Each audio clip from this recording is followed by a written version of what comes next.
Hey, everybody. Welcome to the original Drink and Draw Social Club. This is a special episode, Double Pig Select Cocktail Party with Cully Hamner, Howard Shakin, and the hairy Scott Koblish. And we don't really have a theme tonight.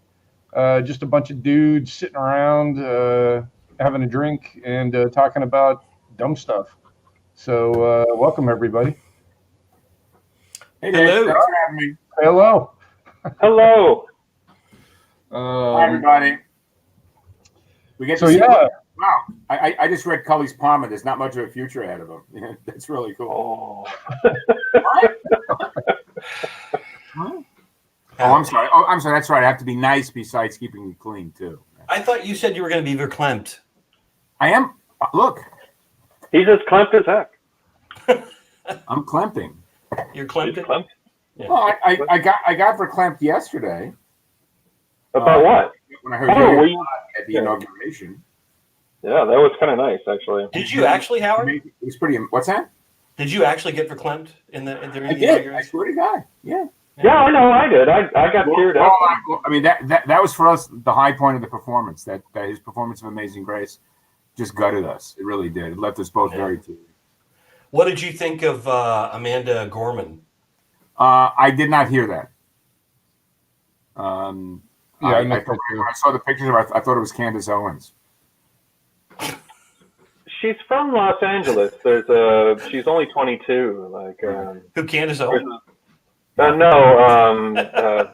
there, and there's some program, like some English study program that we were thinking of introducing Max to. So Yeah. I know nothing about poetry, so I have no appetite for it whatsoever. I don't either, but I was just impressed because she apparently has had a lot of issues with speaking, that she did what she did. Yeah. Real.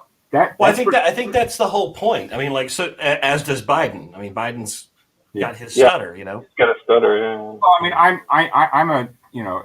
a recovering stammerer, and I get into it every now and then when I get very excited about anything. But I haven't been excited for several years. what are you talking about? We've hung out before. What's that? You said you haven't gotten excited in many years, and I said we've hung out before. Yeah, he studied. The point stands, Dave. Yeah. So if anybody chiming in's got a question, I'm sure for one of these guys, they will be happy to answer it. What are you guys working on tonight? Who answers first? God. I can answer first. I'm working on a Deadpool story, so it's wait. So it's this thing. It's a 5-page Deadpool story for the 30th anniversary of Deadpool. And I guess I worked on it for like 5.5 years of that 30 years. So like 1/6 of Deadpool is unfortunately mine. But I did a ton of covers, but they didn't ask me for anything. Yeah. How long did you work on those covers?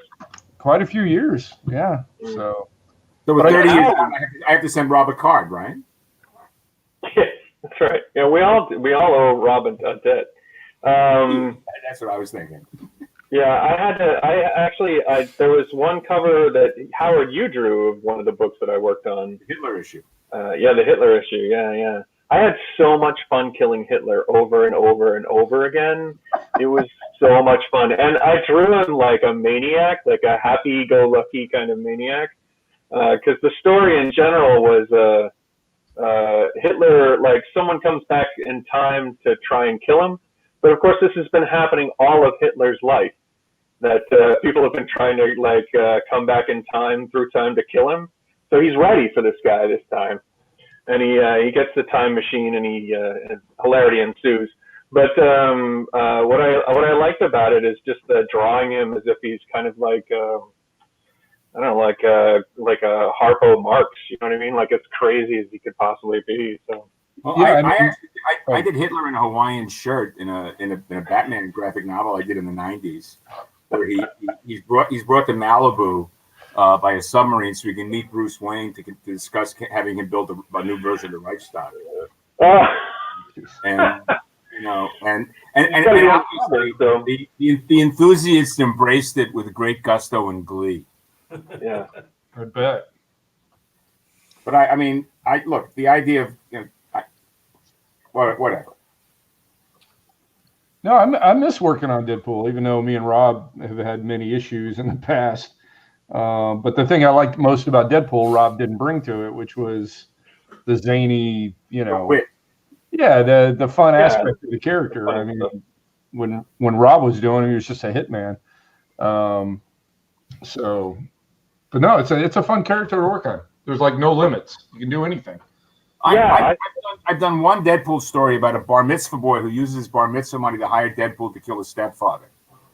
And again, I'm just love. Cully is being haunted by the ghost of Albert Dorn. I just saw that.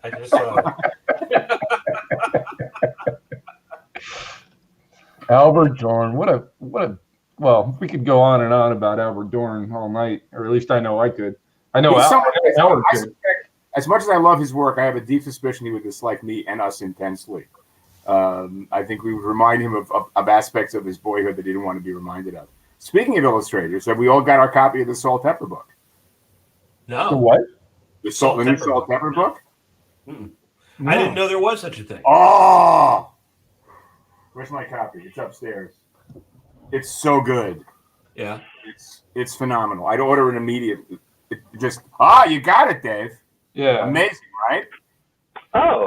It's about half amazing. There's a lot of pointless junk in there, but a lot of it is pretty damn good.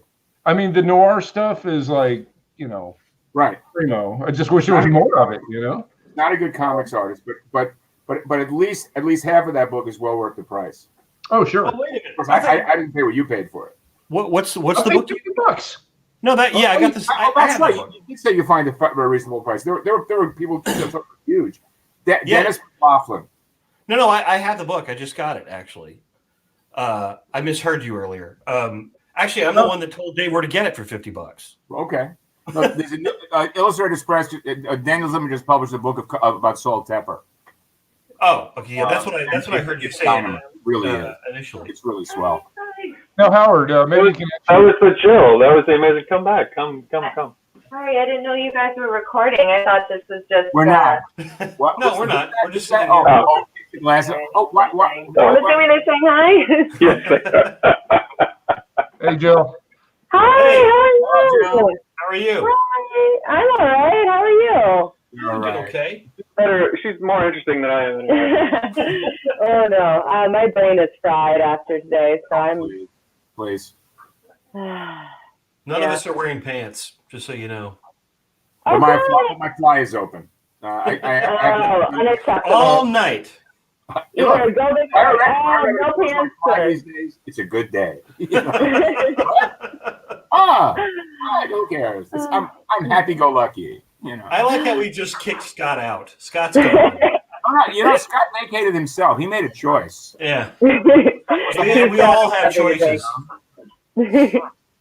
How are you guys doing? What are you up to?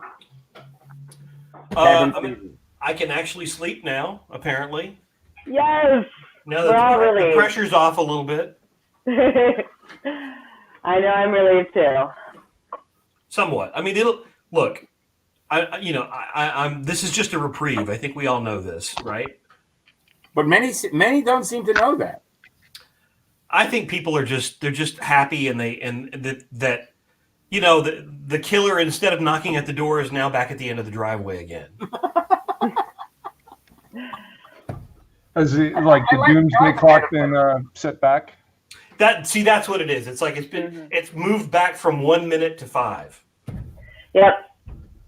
It feels like the clamp was really hard, and now the clamp's been lessened just a tiny little bit. And I'll take it. I'll take it. I'll take it right now. Right. LBR we had a late lunch today because I knew I was doing this, so we're skipping dinner. LBR said her the beginning of dinner was, "I'm thinking you're going to make it to 90 and I'll be long dead." That was the first phrase. So I said, "Fuck that shit. If I make it through this next decade, I want a prize." I mean, get that. Jesus. So now, I mean, Dave, we're in Plan 1A up here for vaccination. You guys are so young; you're not going to get vaccinated ever. You know?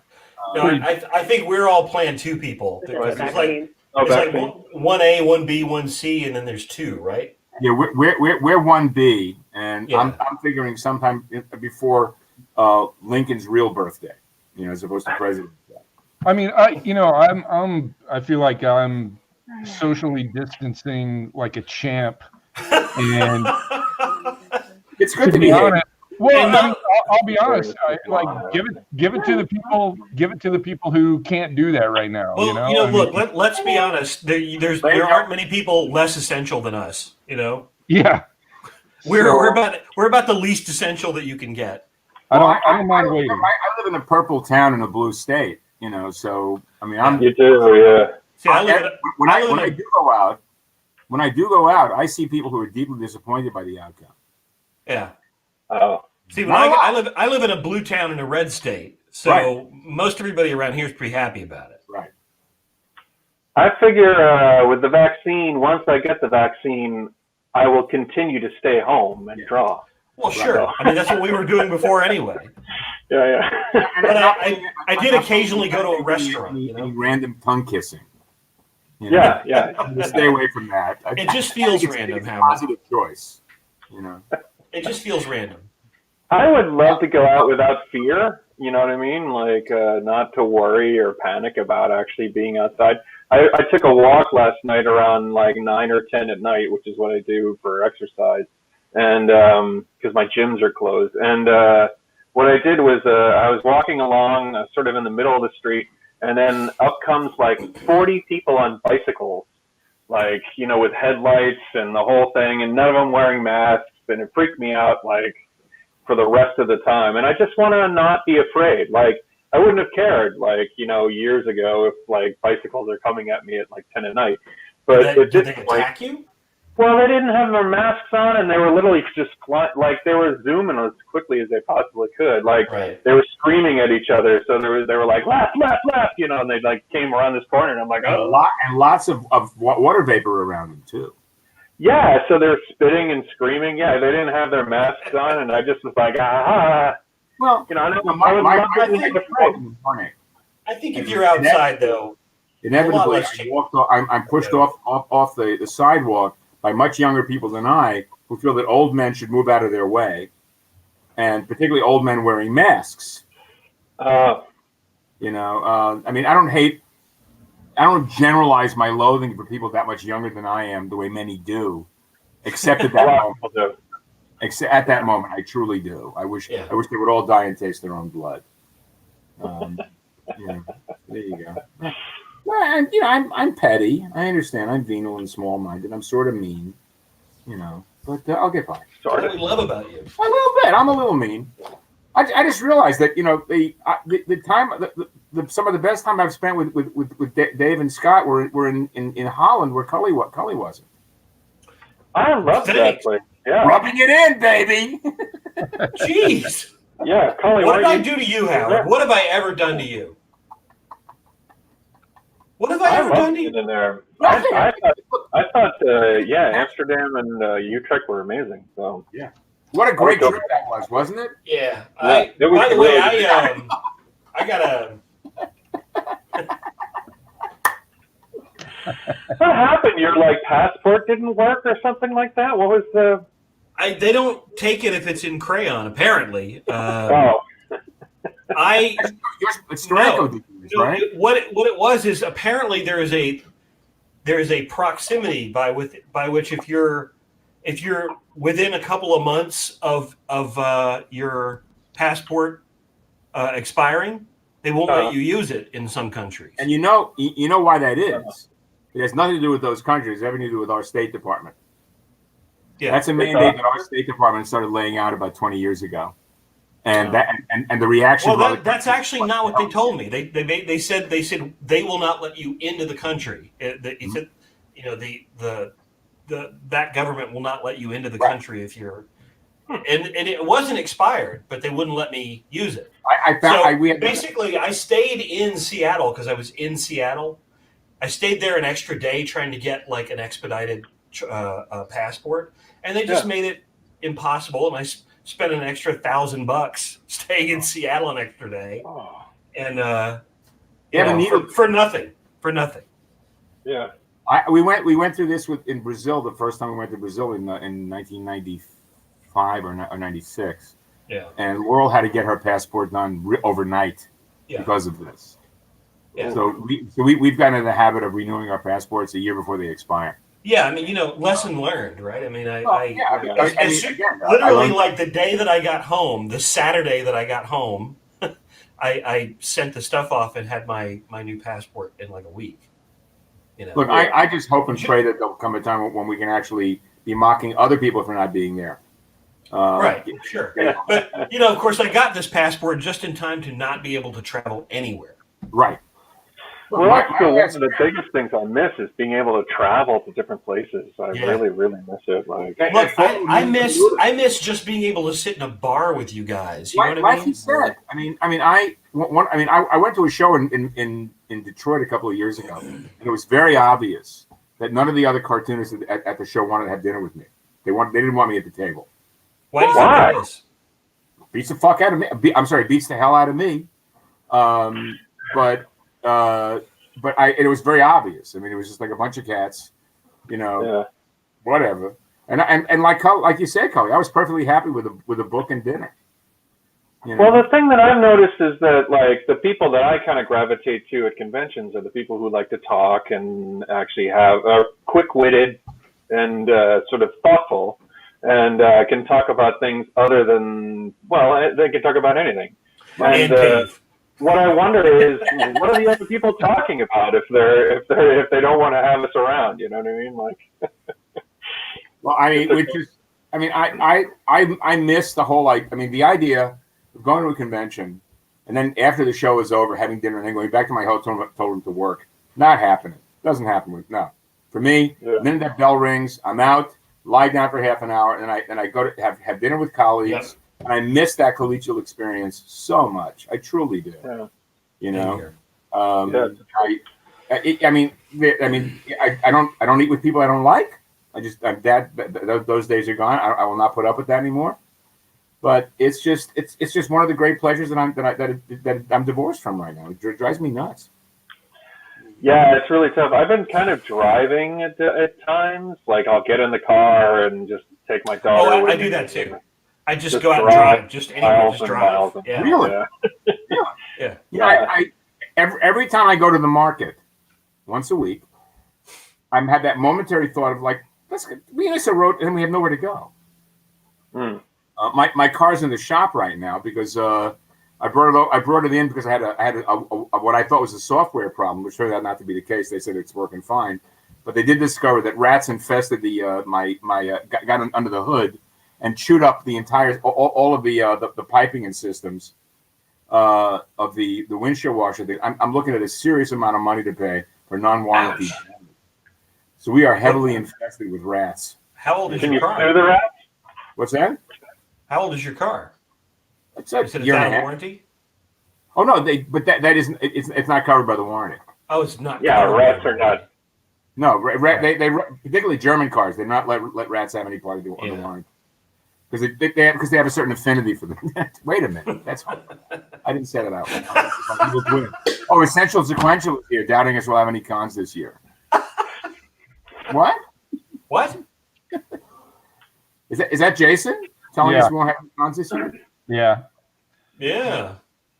I'm still hopeful that I'll be in Baltimore. Not optimistic, but hopeful. When is Baltimore? End of October. End of October. Yeah, maybe. We'll I mean, see. it all depends on how. Yeah, it just all depends on how quickly everyone can get vaccinated.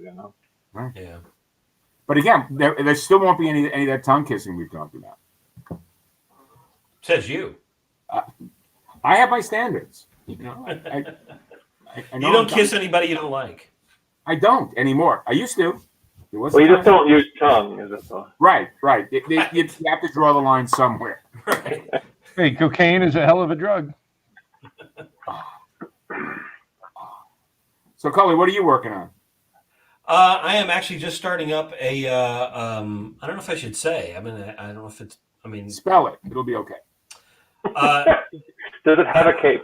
Well, the first thing I've got to do is I've got a Superman Red and Blue story that I'm doing. You're still working on that? I just. What do you mean? It's still working on that. I thought you were working on that 2 years ago or something. No, I'm sorry. No. No. Dismiss the old man. No. It's not that slow.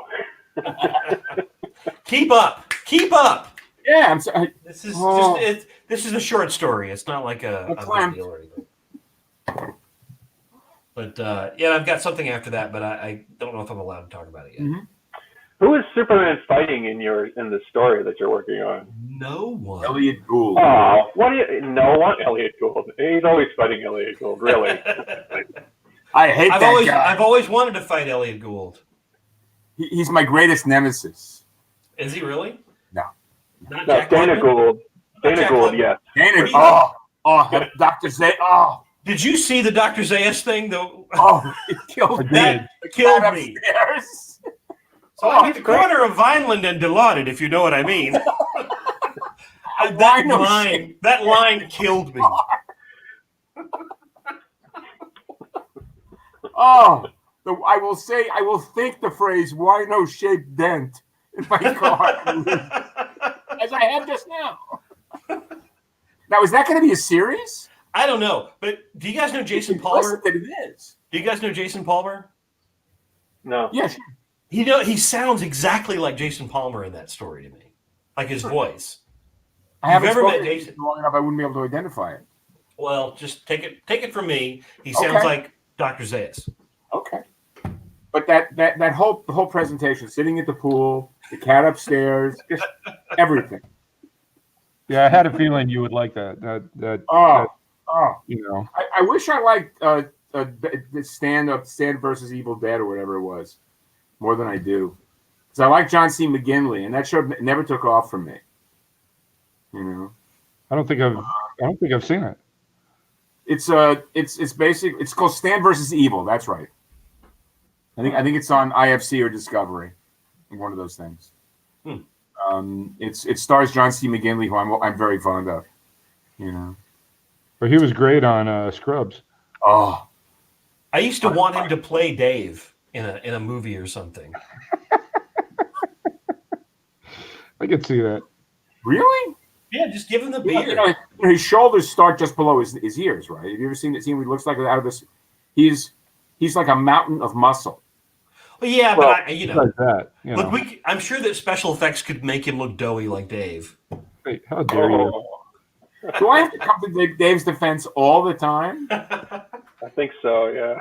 Well, actually, he's actually not that far off the truth right now, so I can't really. Look, Look, man, I think that is the state of all of us right now. I Wearing want this to thing. Mr. Pillows products right now with not much of a haircut, you know. I hope he doesn't disappear. He's someone I want to maintain in the cultural effluvia. Who, Dave? The Mr. My Pillow guy. Oh, I want him around. I love that guy. I don't want him around. Oh, I do. I mean, No. Why do we need... I want to constantly be reminded of the mistakes that so many of my colleagues made over the past 4 years. You know? Getting pillows? Buying pillows? What are their mistakes? Are you serious? You know, Are we talking about the My Pillow guy? We're talking about the My Pillow guy, right? we may appear to be a profoundly liberal bunch in comics, but They do, yeah. yeah, but I don't think it's quite the progressive crowd that it appears to be. In comics, well, it depends on what person in comics, because honestly, a whole bunch of them are. I think they kind of run the gamut. It doesn't take a lot to like. I mean, I found that when I talk about Rorschach or Captain America, like sometimes I feel like I've been reading different stories about those characters than the characters that people describe to me. You know, Wait, like people who think Rorschach was the hero? Right. Well, you're dealing with the culture that Gordon Gekko was the hero of Wall Street. Right. yeah, yeah. Just because they're the protagonist doesn't mean that they're a hero. Right. Yeah. Well, but remember, you've got an entirely infantilized audience that that has been led to believe that you can identify good and evil by its own identifications. You know, one of the reasons for that professional wrestling is so odd is that you got the heroes and heels, and the heroes aren't really heroes. They're simply identified. They're self-identified, and that, you know, I mean, years ago I was hired by the WWE WWF rather, to develop a franchise for aspirational video gaming for wrestling, because wrestling games are hard to play. Yeah. I wanted to create a simplified version of wrestling games for various video game platforms using animated cartoons. They hired an Australian company to design it. It's some of the most interesting, provocative animation designs I've ever seen. Nothing like, whereas ours tend to be trapezoidal, thanks to what's his name, Bruce Timm. These were bell. They were very odd. And we're sitting in the room with these people who are the writers working at WWF. And I'm sitting with my partner in this, who's a guy that I worked with on a number of television series. I hired him as my number 2 in a couple of places. And we try to explain to these guys that a hero is not someone who claims to be a hero. A hero is someone who does estimable acts, and that requires clients. You have to have someone to save. Yeah. And these guys were looking at us like we were speaking a foreign tongue. They didn't understand. Well, yeah. I mean, you know, if you think about it, like superhero stories nowadays are basically turf wars. They're not exactly. They're not stories about people stopping evil. They're stories about people fighting over territory. Well, it's also the Roadrunner Coyote concept. You know, you're right. People are sort of culturally sort of tuned to this idea of, like, this character's a hero because he's a hero, because I've been told he's a hero. It's almost like, you know, you buy candy and you've got grape candy and you've got strawberry candy, and they don't taste anything like grape and they don't taste anything like an actual strawberry. But you know that flavor is strawberry because you've been told. It says right on the box it's strawberry. Why would they lie to you? It's a box. Why would they lie to you? It's Cully sounds angry. I think Cully's got issues with candy now. I do. We all have issues with candy, Dave. Yeah. The question is, Dave, why don't you have issues with candy? Because candy is awesome. All right, Dave. What is your favorite candy? Do you have a favorite candy? I really derailed this, didn't I? We were like totally into candy. I mean, besides candy samples. What's your favorite candy, Dave? Well, are we talking hard candy? Are we talking chocolate bars? Always upset it. We're talking nose candy, Dave. Precisely. Leave the man alone. I tried, but he won't leave me alone. I will say my favorite candy bar is from England, and it's Crunchy. Have you ever had that? Oh, it's called Crunchy? Yeah, it's Cadbury, I think, makes it. It's aerated. It's aerated honeycomb, then dipped in chocolate. So it's got a crunchy but yet airy. You know, it's full of air. So it's not completely hard. Like if you were to make just a hard piece of candy out of honey, it would be hard to bite into. But it's kind of like a Three Musketeers bar. But it's hard. It's really good. Like I wish I sold it over here more. Of course, I'd be a fat bastard. So what we're saying is that Dave has complicated tastes that are not easily available. Yes. Par for the course. Wow. You are harsh today. This is like. I feel attacked. No, I'm just kidding. Imagine living with Kelly. This is what it was like living with Kelly for a year.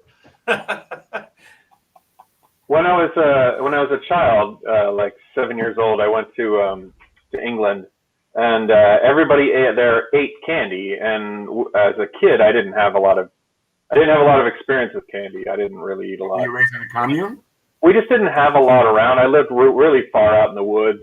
On a commune? And, yeah, my mother. Well, not a commune. Like it was a lonely experience. There weren't a lot of people around. It was just me in the woods and my parents. So, just you in the woods. Is that what just me in the woods. Yeah, and so when we went to England, look, I knew those woods really well.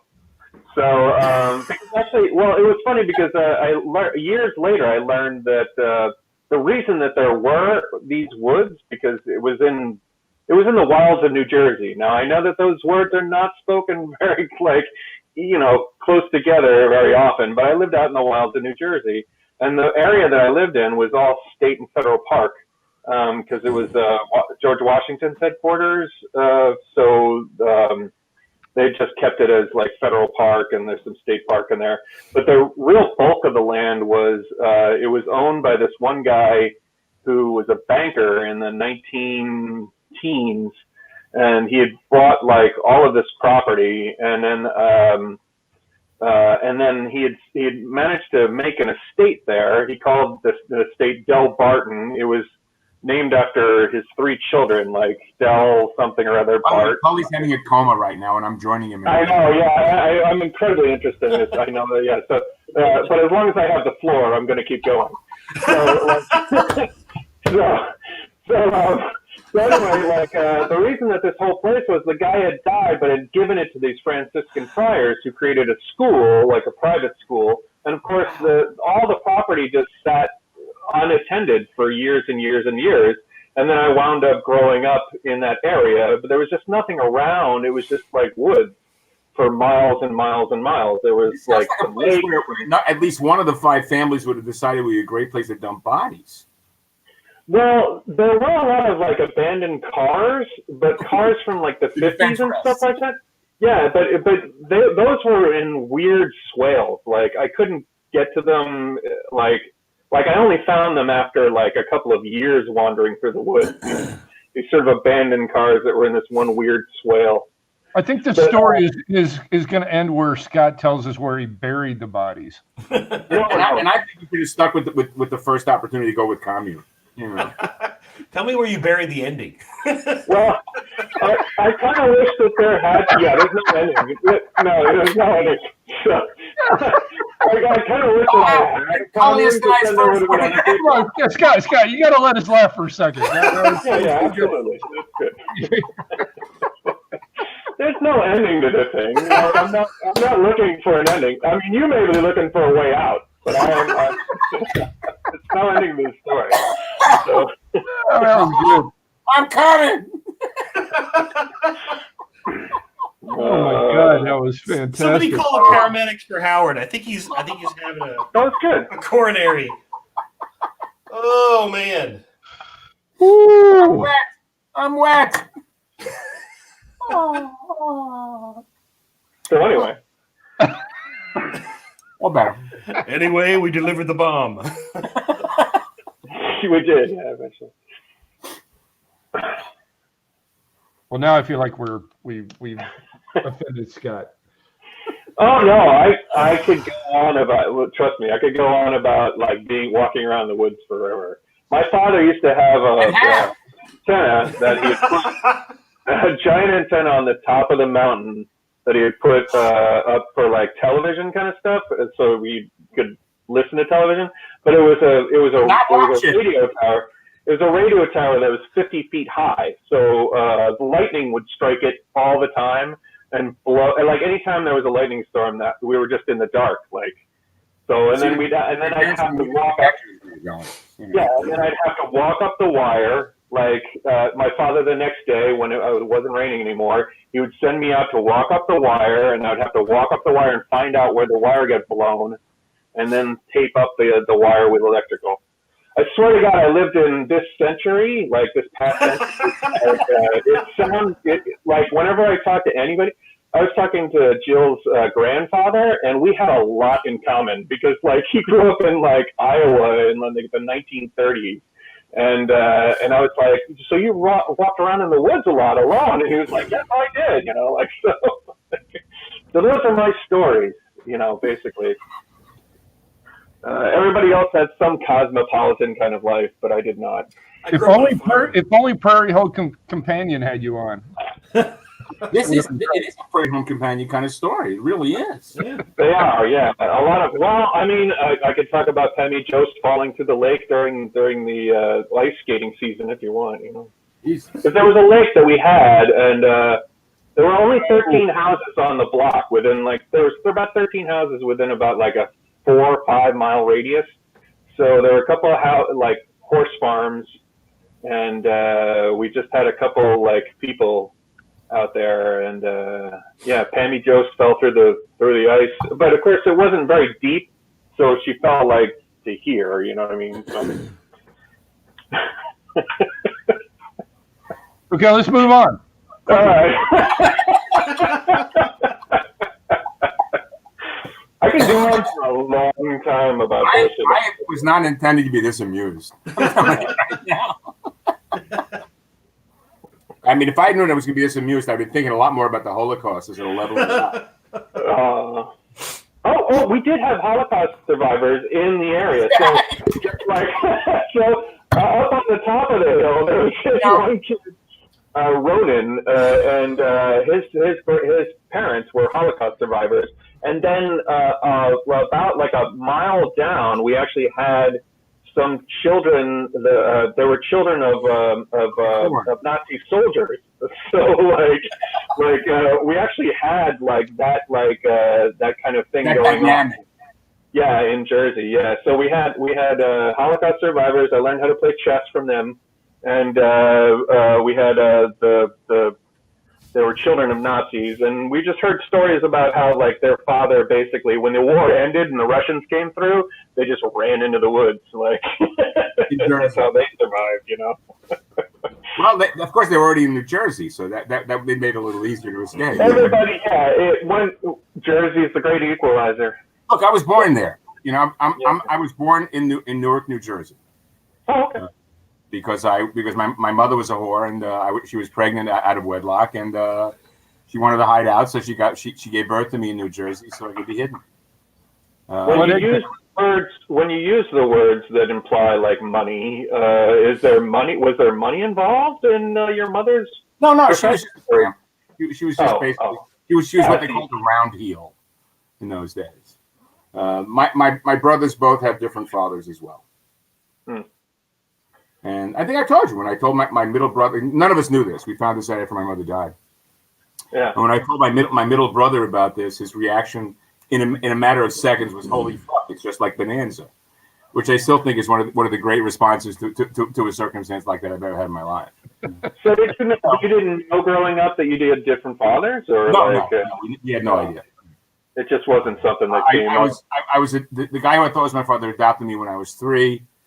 His son. My brother was born when I was 4, and the third one was born by his father by somebody else. I have no idea. So tell me again about how Jews are stable family home life. Sure, I'm ready for you. Anytime you want to hear about this. Are they all still around? Who, my brothers? Yeah. My brothers. I think one of them for sure lives in Napa. He's a retired Army nurse. Do you know them at all? OR nurse. Do you have a relationship with any of them? No.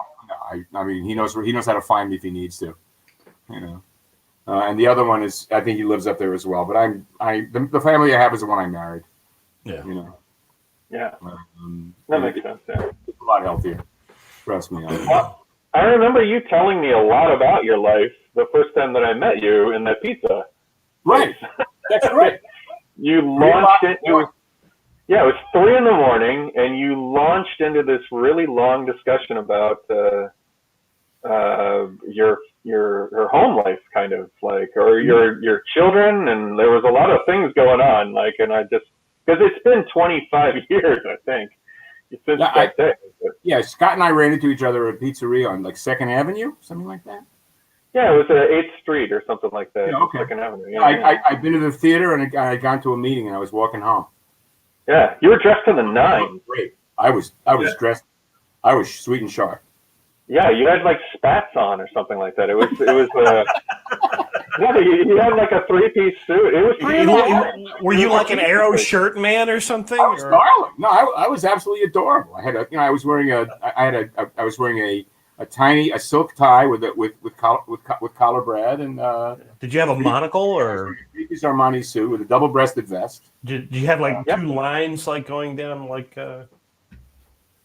Kind of. I mean, he was way overdressed for the room. I can tell you that. Oh yeah. But it was in the morning. So I ate my pizza like this, very much away from me. Good Yeah, pizza. and it was just really strange because I was again going on a story that had no end, and Howard overheard.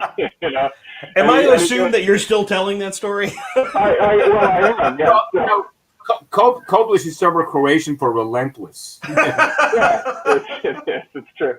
Yeah, it can just continuous. Yeah. I suspect actually there was a cobbler in my past.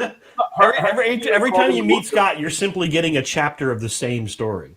Hemingway always said it was the movable feast, and in our case, it's the never-ending story too.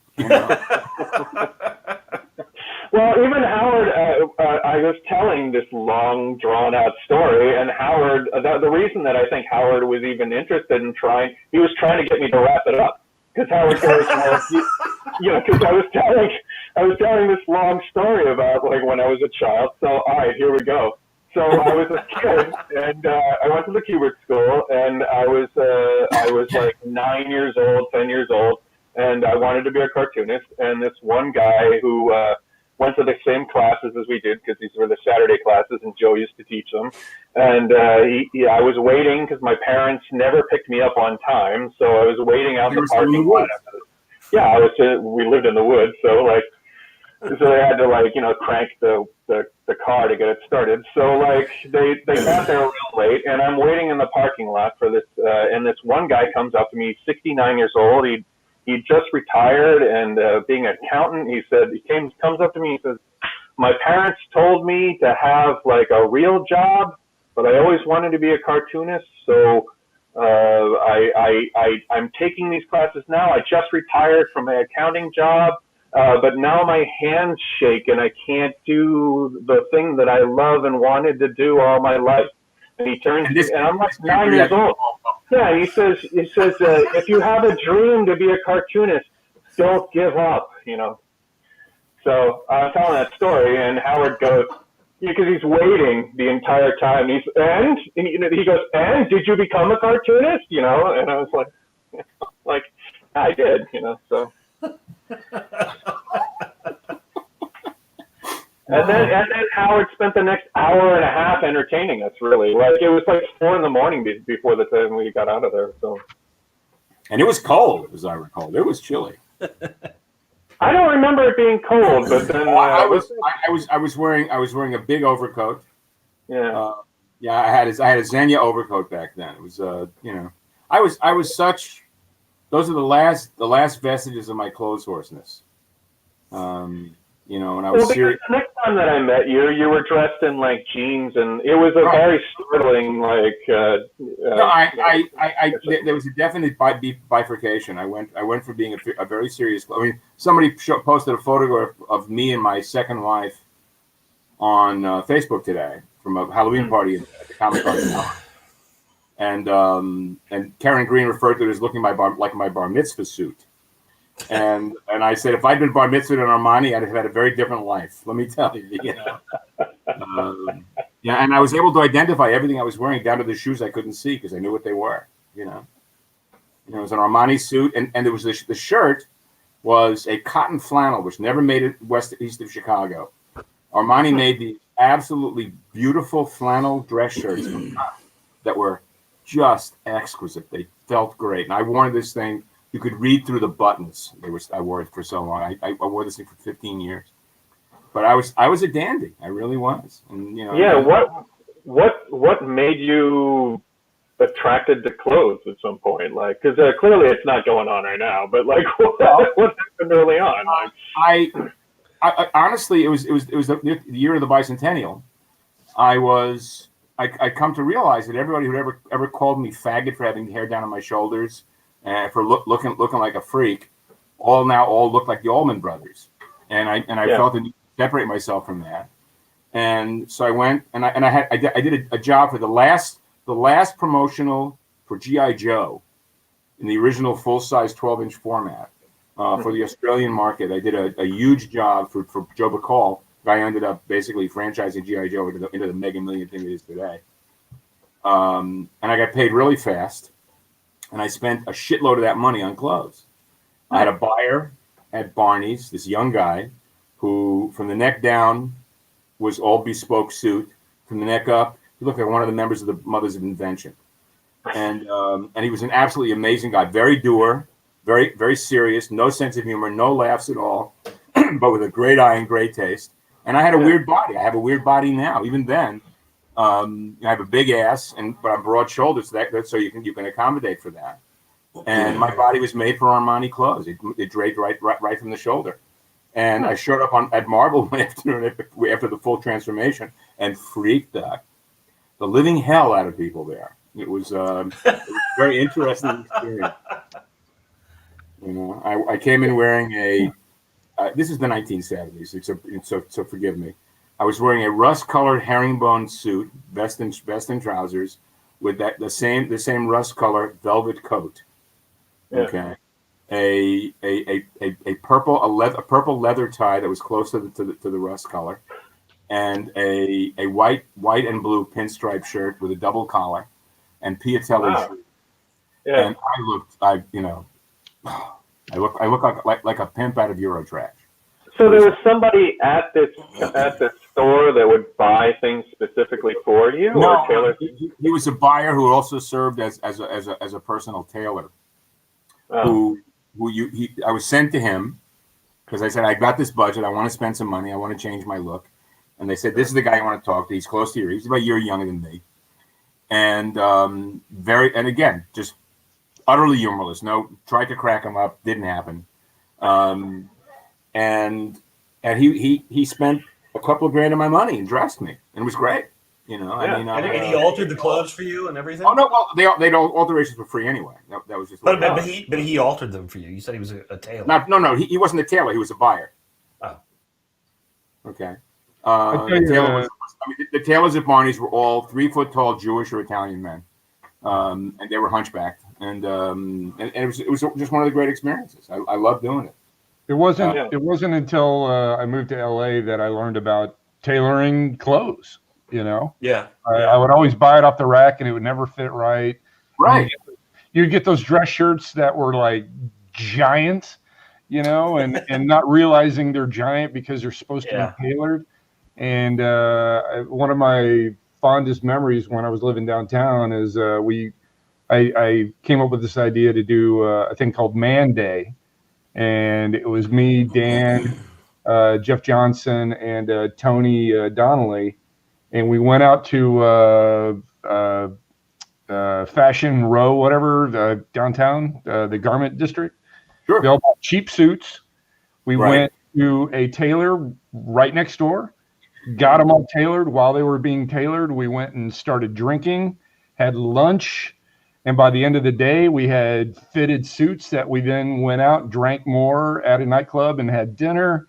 And just partied all night, and it was a total. And we got haircuts, and man, it was just a great day. That sounds. I so envy you the experience of being able to share it with pals, because I was completely alone in my pursuit. I really was. And my experience was the actual inverse, Dave. As soon as by the time I was in California, I came out with all my gear, and all my rigs were gone within a year. Because I was dressing incorrectly for the work that I was looking for. Wow. Yeah. The only time that I've ever had any sort of tailored suit was when both of the Red movies came out, and I knew I had a premiere to go to. Right. And both times I went and got a couple of suits and had them tailored. You worn them again? No, that's the thing. I'd wear them like once or twice. Yeah. They're still hanging in the closet. You know. Well, in New York City, I had an opportunity to dress all the time. Yeah, see, I don't really have that much opportunity to do it. And I didn't in Los Angeles, and I certainly don't in Ventura. You know. Yeah, but I knew that there would be photographers there, and I knew that they would end up online, and I had a couple of nice suits. But before the first Red premiere, I dieted for a while. I dropped like 20 pounds, and I was looking pretty okay. Hired someone to play you in the movie.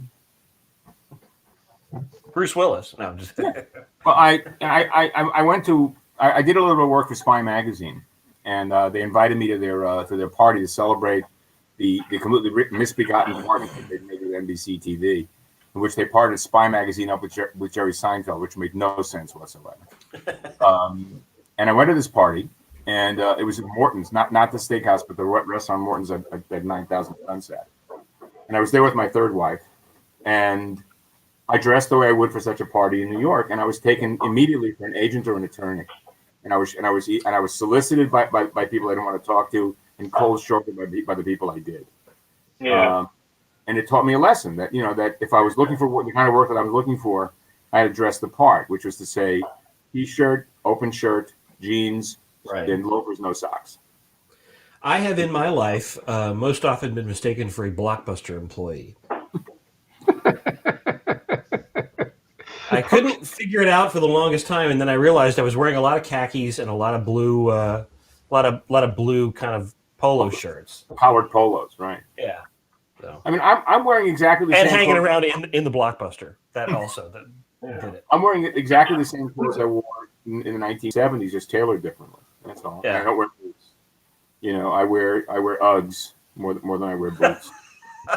Look, I live in a beach community. What can I tell you? It's true. Yeah. Well, when I first started at Marvel, I the first day that I was there, I dressed up in a suit, and I got in the elevator and I pressed 10 because it was on the 10th floor, and this guy. Yeah, and then this guy came in, Dave Sharp. I don't know if you ever met Dave Sharp, but Dave came in, and Dave looked like just everybody, like every fan of Megadeth. You know what I mean? Like he had the chains and the leather jacket and long hair and beard and just everything. And then he pressed the same button, and I was like, "Oh no, I am like way overdressed." So by the time the elevator like pinged, on the 10th floor, I had to tie off, but I was stuck.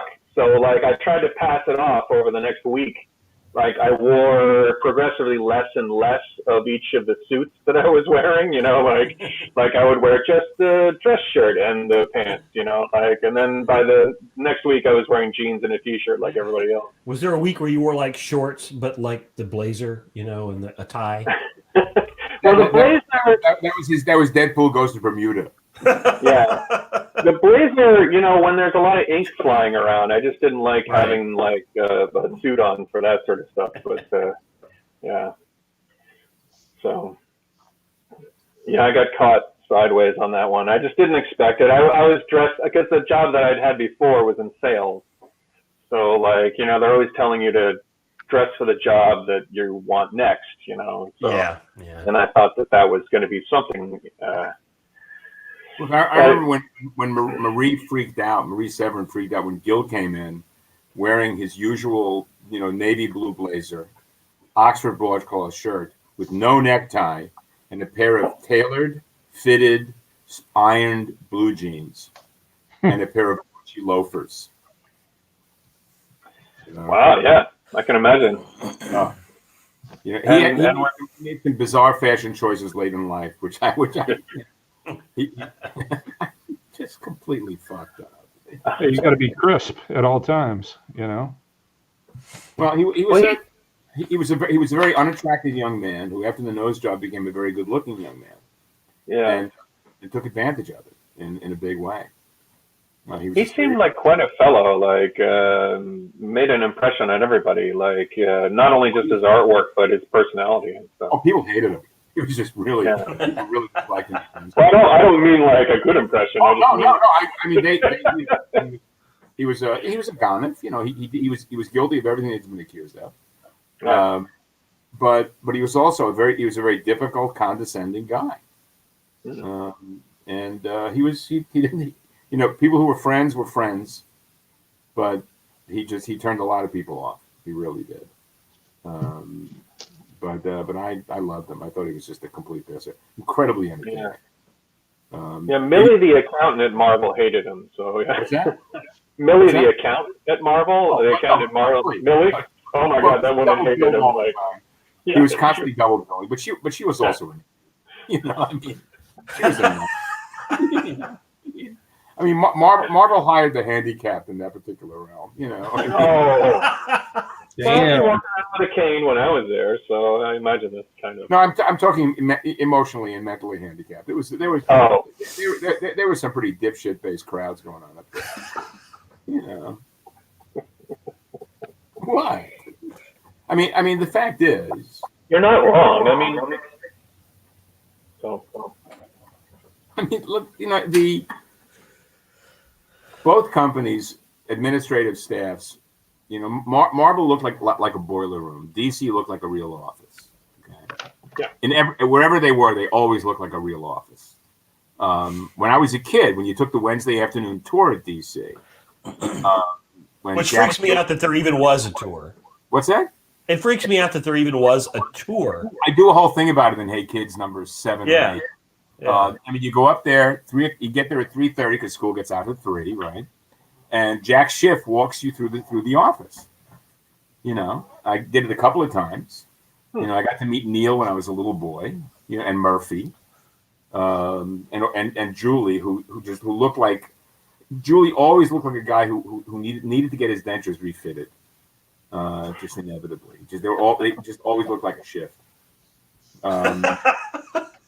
And years later, when I started working up there, the whole function of the office was to have a coffee room so the young guys, my generation, could hang around and try to pick up the receptionist and the girls who worked in independent news. We just, we ended up pissing away our days there all the time.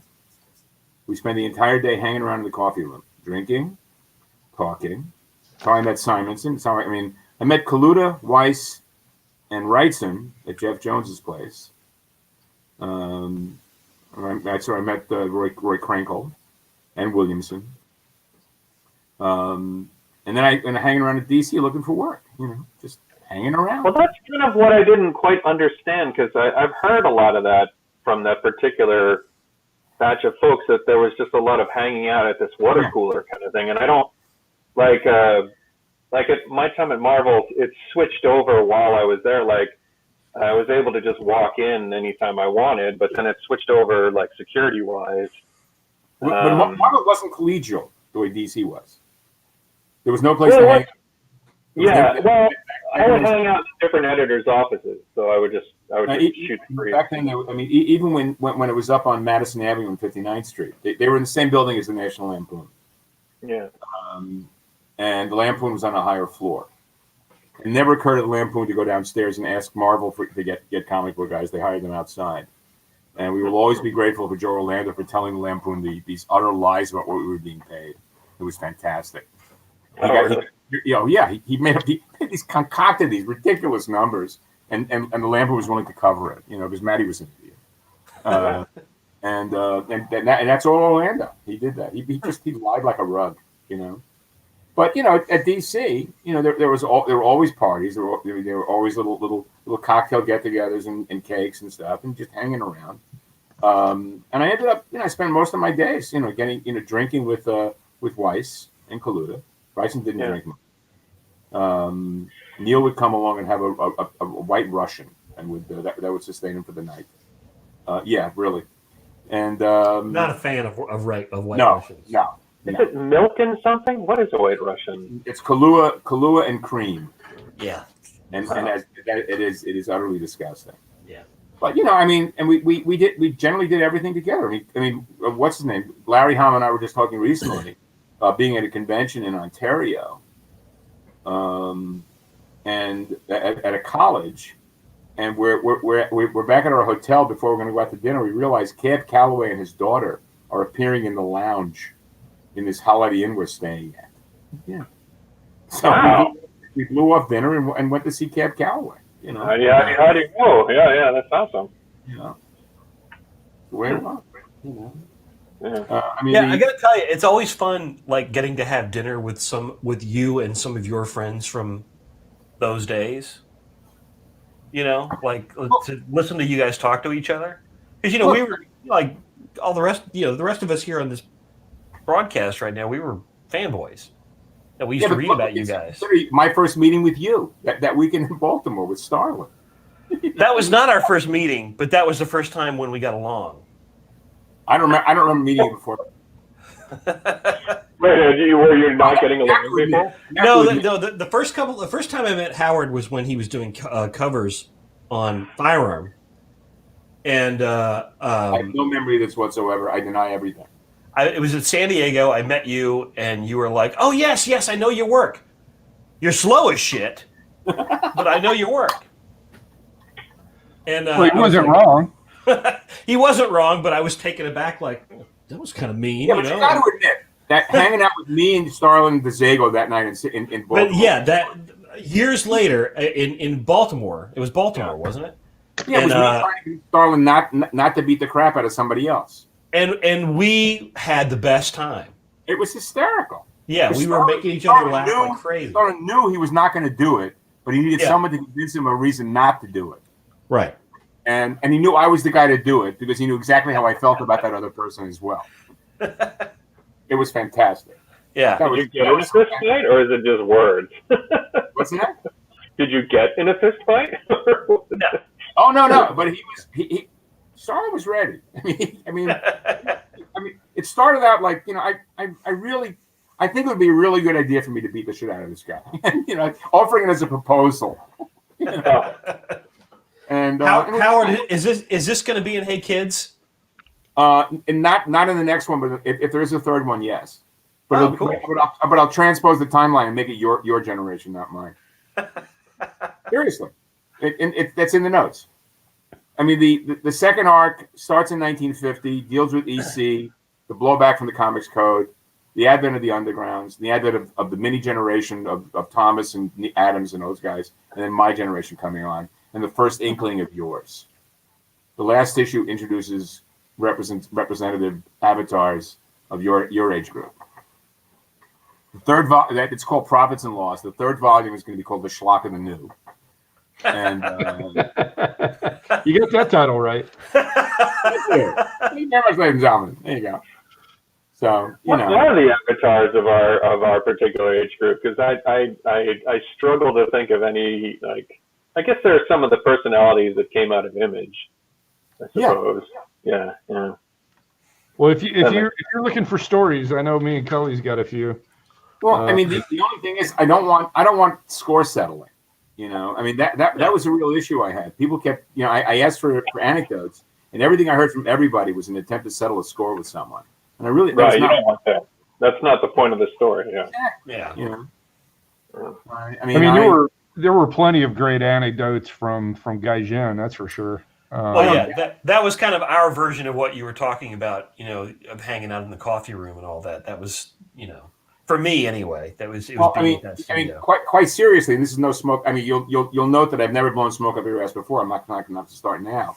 But the two competing arcs of that final arc, should it ever happen, will be about guys like you and guys like the Image guys. Just that those two diverging perspectives.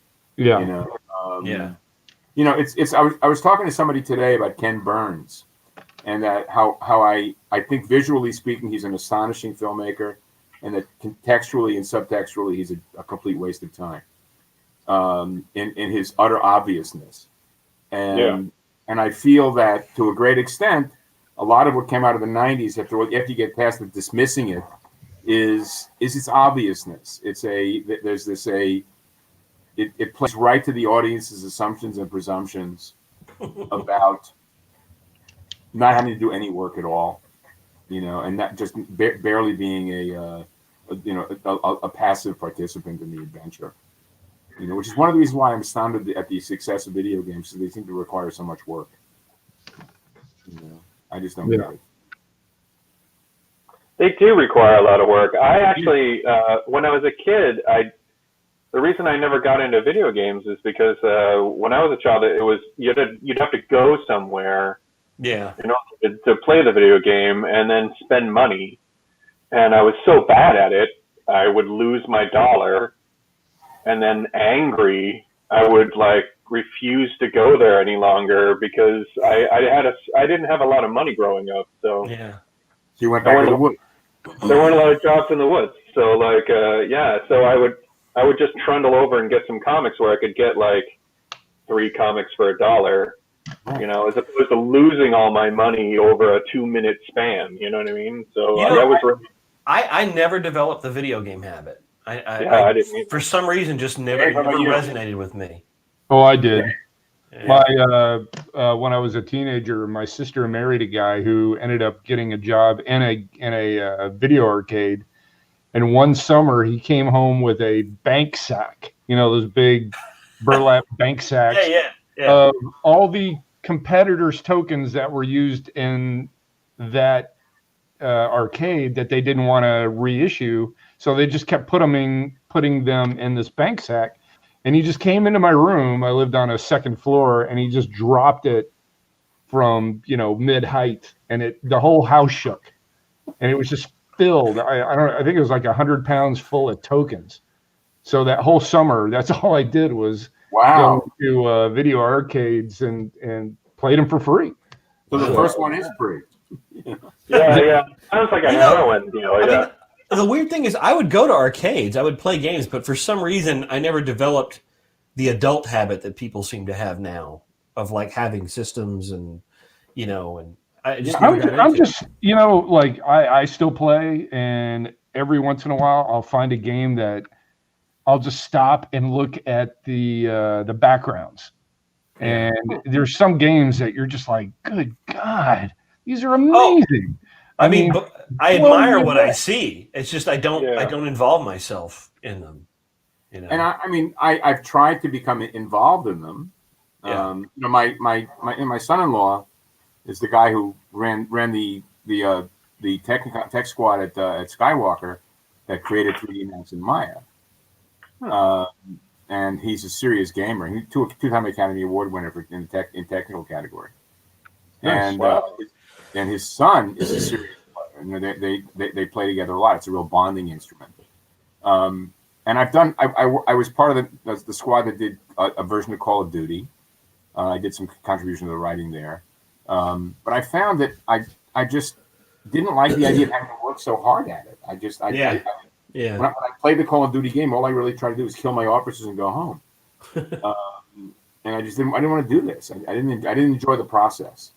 I found it aggravating and stress making. And I recognized that. And Danny Bilson and Paul DeMeo, the first guys I worked for in TV, were inveterate video gamers. They pissed away days at a time playing Wolfenstein or whatever it was. Oh yeah.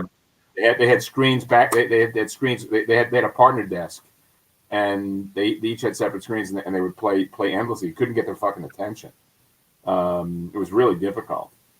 And I never really developed a taste for it. I spent some time in Quebec working on a video game for Old Man Logan, which was one of the most unpleasant experiences of my life. I came up against a classic example of a creative talent who could not entertain an idea that he hadn't had on his own, and it was incredibly frustrating.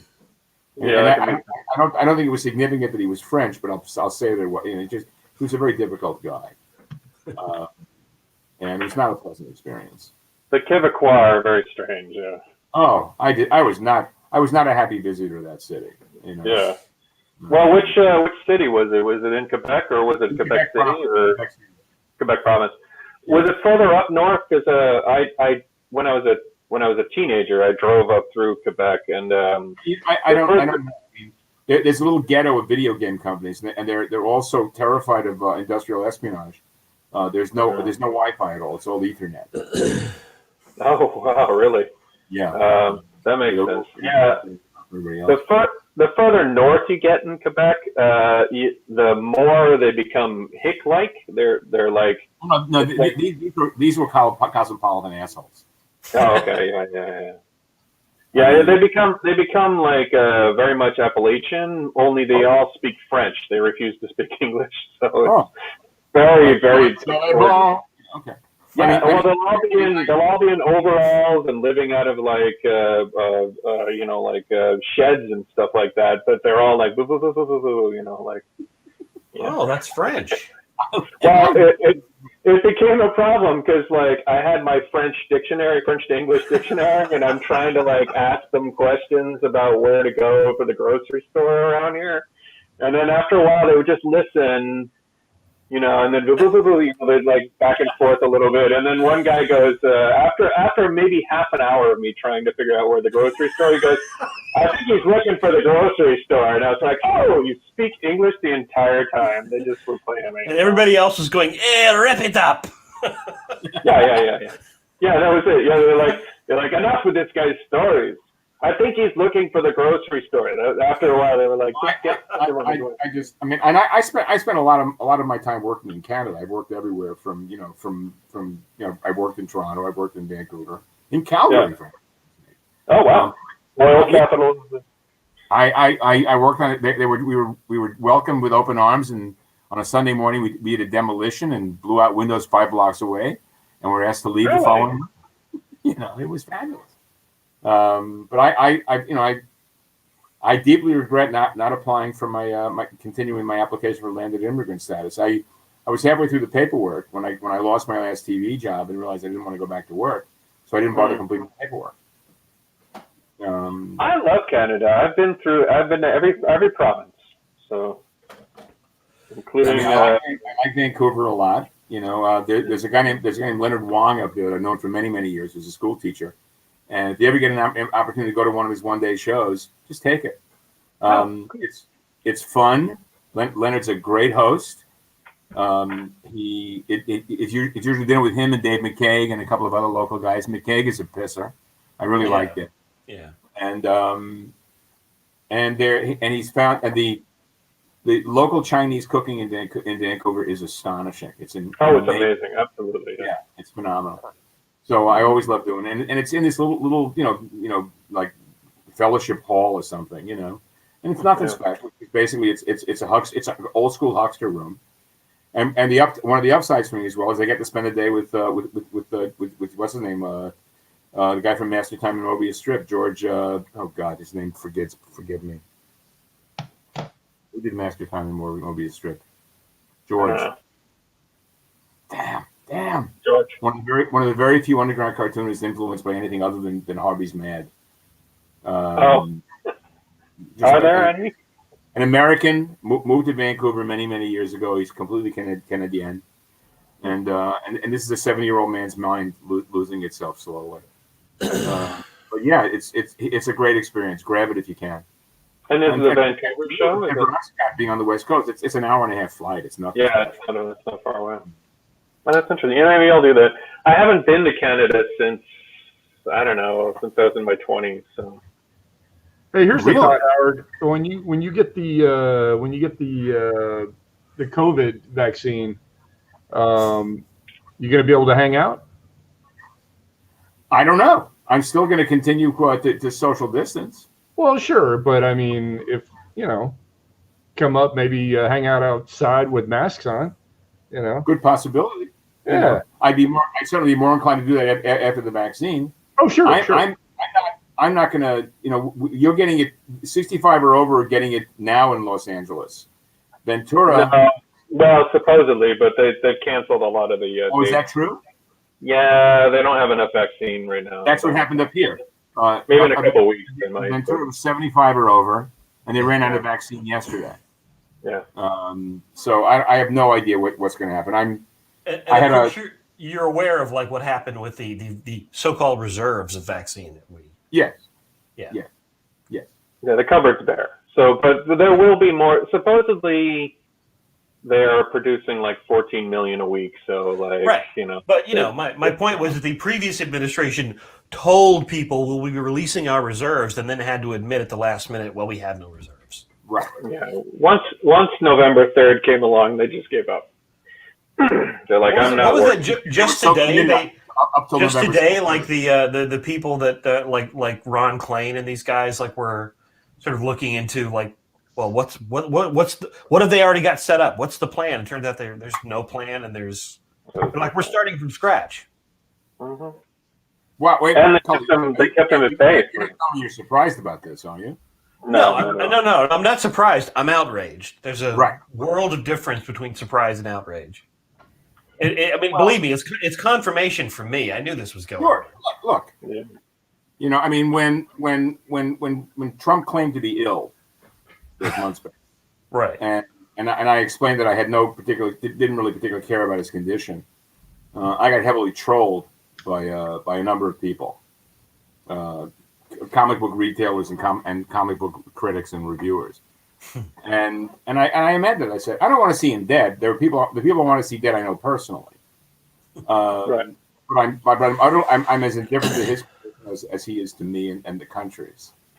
And and I feel that, I mean, I was amazed by how many people took issue with what I said this morning about being cautious with my optimism.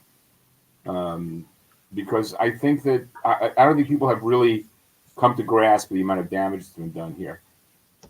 It's going to be a generation to dig out of this damage. Oh, please, absolutely.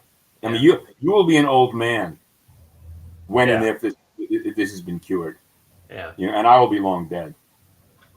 Hey, so we're getting close to the end, or we've actually gone over, but Right. I wanted to give something away to somebody that can answer what was Howard Chaykin's first major published work. So if anybody knows, they'll win this claw drawing postcard. Does Howard do Giving stuff away? That's fun. That's awesome. Comes on the back of we had these printed up. I have a better Dave Johnson drawing than that, but that's pretty damn good. Well, it was just a quickie, but let's see. We got. Well, I know it's not Black Kiss. Come on, people. Howard's been around longer than that. Now you're asking the question: what was Howard's first major? Well, I mean, work? I'm sure he got published. I'm talking about in comics, like somebody wrote a Sword of Sorcery. Yeah, that's it. That's it. That's it. Yeah. Nice. Hey, we got a winner. Nice. That's awesome.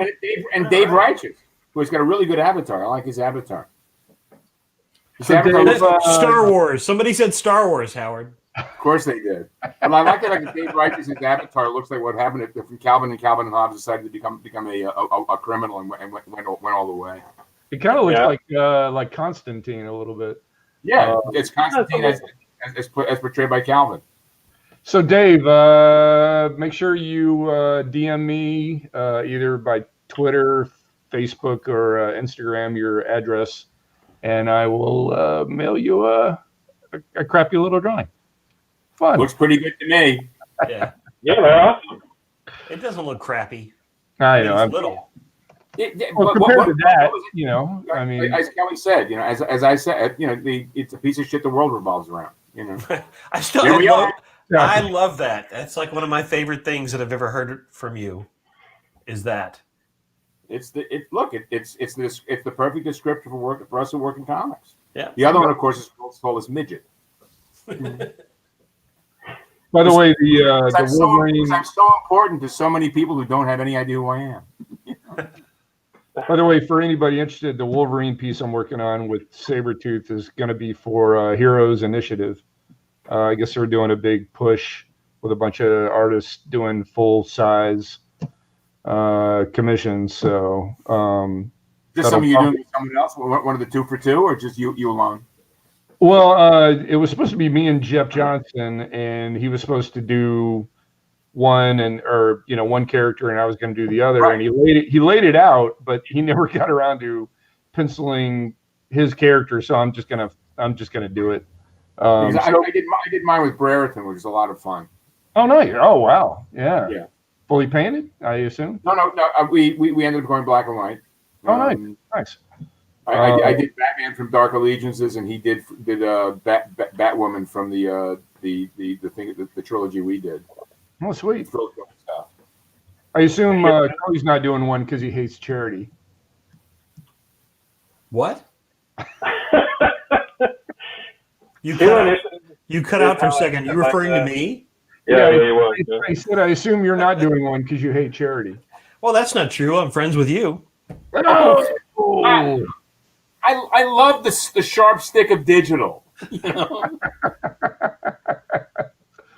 Well, hey guys, I got to get something to eat. Thanks so much. I had a bowl of homemade soup and a good piece of bread before this. I'm well fed. I'm having dessert after I blow it off with you guys. Thanks so much for having me, guys. It's been great seeing you all. It was great seeing all you guys. It was really great to see all of you. Wait. We got one question. Hold on. I feel bad we don't get a question. So, how would I like to see it? I would like to see it because, frankly, I would love the attention that it would garner, and other than that, I can't really say anything else because, frankly, I feel that I must have performed some karmic crime, which has left me resentful and embittered in the fact that Flag has constantly been ignored and not acknowledged for its value. For all the people who think that I'm being self-deprecating in my reference how awful the Star Wars stuff was, this is the truth. I know how good I am, and how good this stuff is, but I just can't seem to get arrested in this regard. Every time it gets options, something happens, and it's problematic. It's really troubling to me. But I accept it as a given, and I move on, you know. But I'll die at my desk. It's all right. Well, gentlemen, it's been emotional. And,